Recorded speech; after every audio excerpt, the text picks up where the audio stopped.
حضرت ابو ذر سے روایت ہے کہ رسول اللہ صلی اللہ علیہ وسلم نے فرمایا، اے ابو ذر، میں تجھے کمزور دیکھتا ہوں اور میں تیرے لیے بھی وہی پسند کرتا ہوں جو اپنے لیے پسند کرتا ہوں،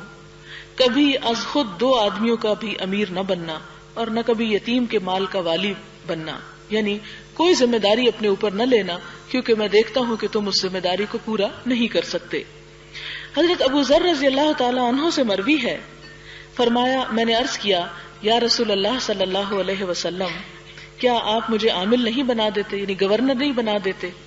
حضور صلی اللہ علیہ وسلم نے اپنا دست اقدس میرے کندھے پر مارا اور فرمایا، اے ابو ذر، تم کمزور ہو،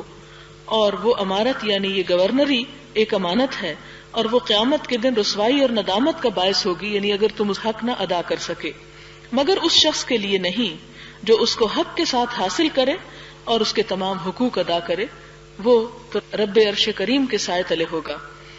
اسی طرح ایک اور حدیث ہے، حضرت ابو ہریرہ سے روایت ہے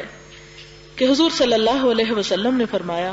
بے شک تم امارت کی حرص کرو گے اور امارت قیامت کے دن ندامت کا باعث ہوگی، یعنی اس کو طلب کرو گے اور پھر اس کے تقاضے نہ پورے کر سکے تو پھر پوچھ بھی سخت ہوگی۔